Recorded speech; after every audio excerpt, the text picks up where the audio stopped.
Adil Katalino Bacuramin Kasaruga Basengat Kak Jibata. Halo sahabat suku Dayak, salam budaya. Kembali lagi bersama saya Rizky di Pesona Suku Dayak Channel. Alright, jadi di pertemuan kali ini kita akan membahas tentang banyak hal, fakta-fakta apa aja nih yang menarik dari suku Dayak. Terus tradisi suku Dayak yang dilakukan oleh orang Dayak itu apa aja sih begitu. Nah, jadi nanti kita akan bahas tuntas di sini. Ini based on my knowledge ya, based on my knowledge ada juga dari beberapa blog yang saya kutip di sini. Nah, jadi buat teman-teman semuanya yang udah masuk di sini jangan lupa tekan tombol like, subscribe ya, karena subscribe itu gratis kok. Kalau gitu aku tunggu, aku hitung dari 5, 4, 3, 2, 1 subscribe. Adil Katalino Bacuramin Kasaruga Basengat Kak Jibata.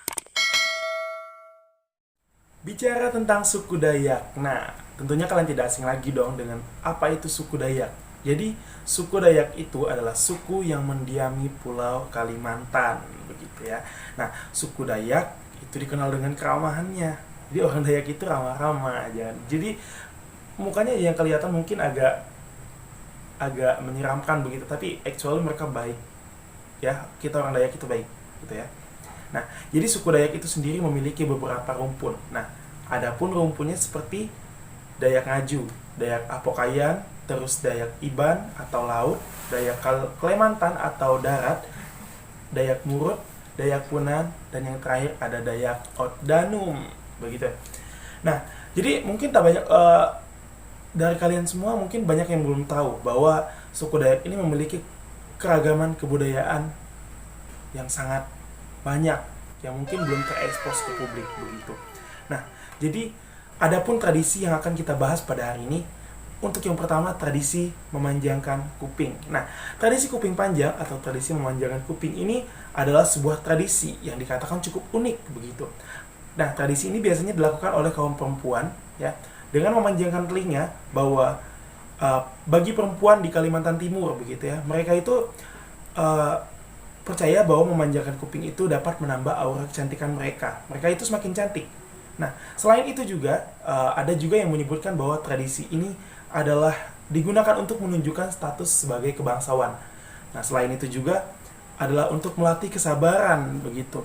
Nah, kenapa melatih kesabaran? Karena memanjangkan kuping itu tidak gampang, bukan hal yang mudah begitu.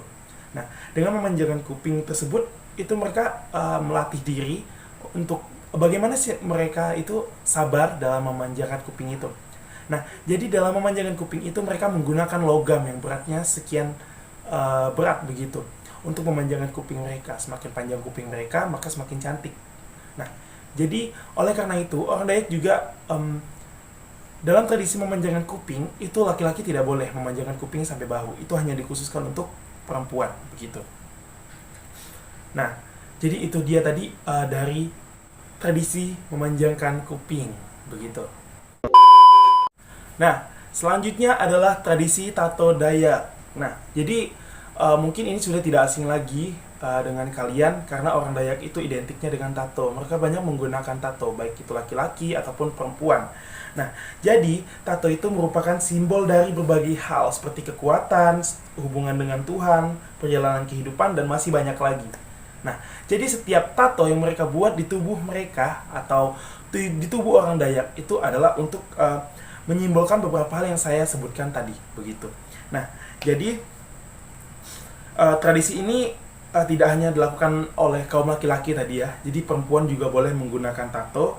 Nah, setiap tato itu memiliki makna sendiri. Mereka untuk laki-laki, jika orang tersebut memiliki tato bunga terong ya, bunga terong itu adalah tato yang bulat itu adalah maka orang tersebut sudah memasuki tahap dewasa begitu. Berarti bunga terong itu sendiri melambangkan kedewasaan begitu ya. Nah, sedangkan untuk perempuan, tato yang menandakan kedewasaan ialah tato tedak kasa yang diletakkan di kaki. Jadi itu kalau tidak salah di betis begitu ya.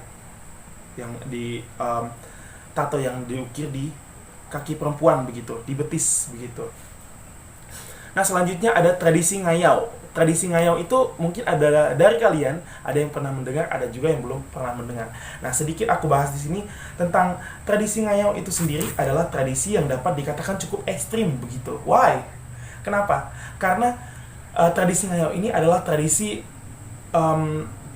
untuk berburu kepala musuh begitu pada zaman dahulu begitu ya. Namun untuk tradisi ngayo tersebut tidak semua suku Dayak yang melakukan. Ada beberapa suku yang melakukan, seperti halnya suku Dayak Ngaju, suku Dayak Iban, dan suku Dayak Kenya begitu. Nah, pada tahun 1874, kepala suku Dayak Kahayan mengumpulkan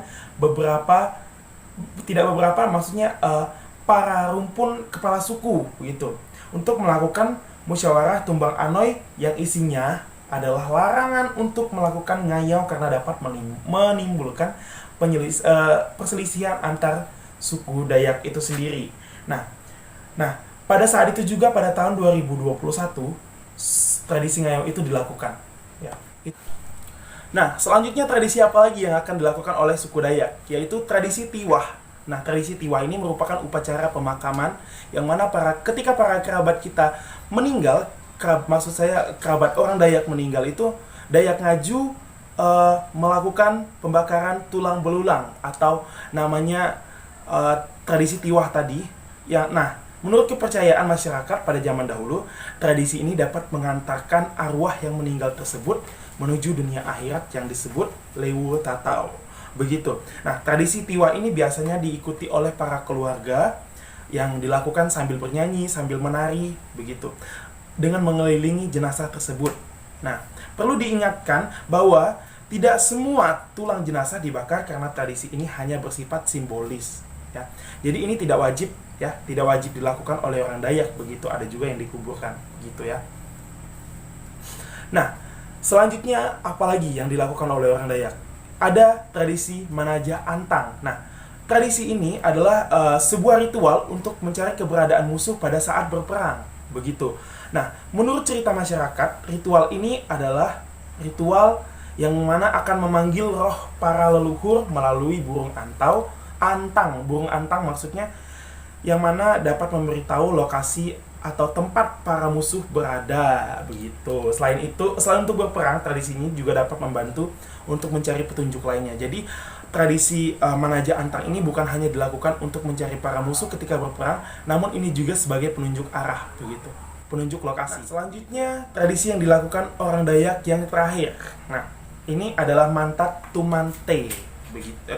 Mantat Tumate. Nah, upacara ini merupakan tradisi yang mengantarkan orang yang baru saja meninggal. Uniknya, upacara ini berlangsung selama 7 hari dengan konten acara iring-iringan musik dan tarian tradisional, begitu. Wow, that's amazing. Jadi, kembali kita bahas bahwa tradisi ini adalah tradisi untuk mengantarkan orang yang baru saja meninggal. Dan upacara ini dilakukan sebanyak 7 hari. Wow. Dengan diiringi tarian tradisional, musik tradisional, that's good. And I love it. I love Dayakness. Jadi, finally, akhirnya kita sampai juga pada puncak acara kita pada hari ini. Maksudnya bukan puncak acara ya, puncak konten atau video pada hari ini. Nah, buat teman-teman semuanya yang mungkin yang udah tahu menjadi semakin tahu, dan yang belum tahu akan menjadi tahu, begitu. Semoga video ini dapat bermanfaat untuk teman-teman semua dan dapat menjadi pelajaran, menjadi pengetahuan umum buat kita semua. Bukan hanya suku Dayak saja yang harus tahu, tetapi semua ya yang menonton video ini. Terima kasih sudah bergabung dan terima kasih sudah sedia mampir. Jangan bosan-bosan terus pantengin channel ini dengan tekan tombol like, komen, subscribe, dan juga share. Tuh. Mungkin ada komen atau ada yang ingin kalian sampaikan, silahkan tulis komentar kalian di kolom komentar di bawah, gitu. So, sekali lagi saya Hercules Rizky Arlio Fernando pamit undur diri. Sampai jumpa lagi di konten berikutnya. Salam budaya.